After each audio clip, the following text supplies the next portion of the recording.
বায়োকেমিকের শিক্ষার্থীরা যারা আমার সঙ্গে ইউটিউবে যুক্ত হয়ে আছেন অথবা যারা ডাক্তারি শেখার জন্য বায়োকেমিকের আমার সঙ্গে যুক্ত আছেন তাদের উদ্দেশ্যেই আমি সপ্তাহে ৩-৪ দিন রোগ নিয়ে আলোচনা করি। আজকে ইউরিন ট্র্যাকের অর্থাৎ মূত্রযন্ত্রের মূত্র অবরোধ নিয়ে আলোচনা করব। অর্থাৎ ইংরেজিতে বলা হয় রিটেনশন অফ ইউরিন অথবা সাপ্রেশন।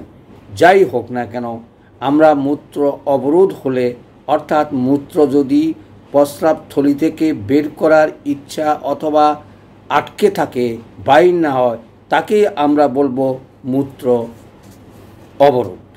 অর্থাৎ মূত্র জমে আছে, বের হচ্ছে না, তাকে আমরা বলবো মূত্র অবরোধ। অনেক সময় হলে এটা যন্ত্রণার সৃষ্টি হয় এবং মারাত্মক আকার ধারণ করে। অনেক সময় ক্যাথিটার ছাড়া সেটা বের করা সম্ভব হয় না। তাহলে চলে আসি, তাহলে আমরা বুঝলাম মূত্র অবরোধ কাকে বলে। এখন চলে আসি কারণটা কী কী কী কী কারণে মূত্র অবরোধ হয়।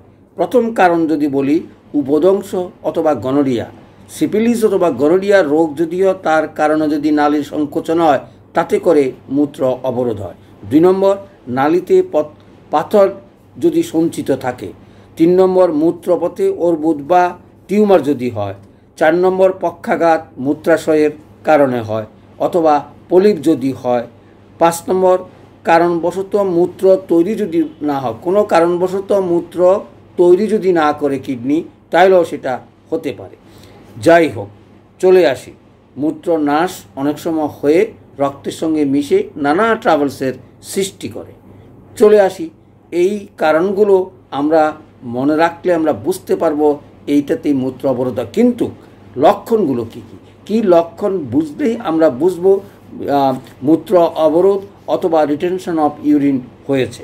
1 নম্বর কারণ, বারবার প্রস্রাব ত্যাগের ইচ্ছা কিন্তু হয় না, ফোঁটা ফোঁটা হয় এবং পরিষ্কার হয় না। 2 নম্বর হচ্ছে প্রস্রাব আটকে থাকে এবং মূত্রথলিতে নিঃসৃত হয় না। প্রস্রাব থলিতে আটকে থাকে এবং মূত্রথলি থেকে কিছুতেই নিঃসৃত হয় না।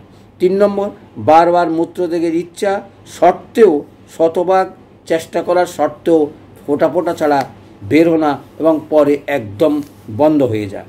4 নম্বর, বারবার বেগ কুন্তন এবং ফেটে যাওয়ার মতন অবস্থা হয় এবং বেদনা অত্যন্ত অনুভূত হয় অনেক সময়।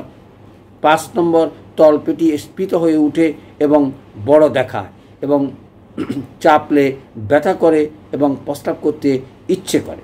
এই সকল লক্ষণ থাকলে আমরা বুঝতে পারবো রিটেনশন অফ ইউরিন।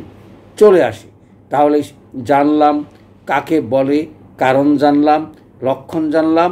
এখন আমরা কিভাবে ওষুধগুলো প্রয়োগ করব। চলে আসি, আমরা জানি 12টা ওষুধ দিয়ে আমাদের চিকিৎসা। প্রথম দিনেই যদি তুমি বুঝতে পারো অথবা প্রথম 3-4 ঘন্টার মধ্যে যদি বুঝতে পারো, তাহলে তুমি ফেরাম্পস 3-4 ঘন্টা পর দিনে 4-5 বার ব্যবহার করলে ভালো হয়ে যাবে। শক্তি হলো 6x অথবা 3x অথবা দুইটা করে আমরা যেটা মাত্রা জ্ঞান বলি, এটা সেবন করলে চলে আসি। এটাকে আমরা বলবো প্রথম অবস্থা। অনেক সময় গরম জল দিয়েও সেবন করা যায়, তাহলে 2-1 ঘন্টার ভিতরেই এটা পরিষ্কার হয়ে যাবে।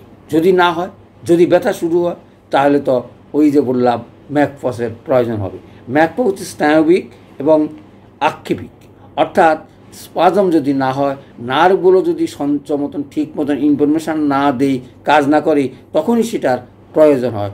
অথবা স্ট্রিকচার যদি হয়ে যায়, তাহলে চলে আসলাম 3 নম্বর ওষুধ। যদি ব্রেইন থেকে কোনো ইনফরমেশান যদি না আসে, তখনও কিন্তু এই ওষুধের প্রয়োজন হয়। সেটা হচ্ছে নেট্রামসাল 12x। অর্থাৎ আমরা যদি বুঝি যে সব কিছু ঠিক আছে কিন্তু মনে হচ্ছে যেন ইনফরমেশান মাথার কোনো কারণে এটা যদি হয়, তাহলে নেট্রামসাল 3-4 ঘন্টা পর দিনে 4-5 বার ব্যবহার করতে হবে। পেশির দুর্বলতার কারণেও সেটা হতে পারে। তারপর যেটা হয়, অনেক সময় পেশির কারণে পেশির সঞ্চালনের শক্তি হারিয়ে ফেললে আমরা ক্যালকেরিয়া ফ্লোরের সাথে ফেরাম্পস 6x, ক্যালকেরিয়া 12x 3 ঘন্টা পর ব্যবহার করলে এটা অনেকটা সেরে যাবে। তারপরে পক্ষাঘাত দুষ্ট, অর্থাৎ যদি সেটা প্যারালাইজ হয়ে যায় অথবা স্নায়ুর কোনো সেন্সেশন থাকে না অথবা কাজ থাকে না, তখন আমরা ক্যালিফস এবং ন্যাট্রাম সাল্ফ প্রয়োগ করতে পারি। এভাবে আমরা ওষুধের লক্ষণ দৃষ্টে অথবা 12টা ওষুধ থেকে পর্যায়ক্রমে একসাথে অথবা একটা ওষুধ দিয়েই আমরা চেষ্টা করব বা করা উচিত বলে আমি মনে করি। সিঙ্গেল মেডিসিন, সিঙ্গেল রেমেডি, অর্থাৎ একটা ওষুধ দিয়ে চেষ্টা করবে, না হলে একসাথে বা পর্যায়ক্রমে ওষুধ দেওয়ার চেষ্টা করবে।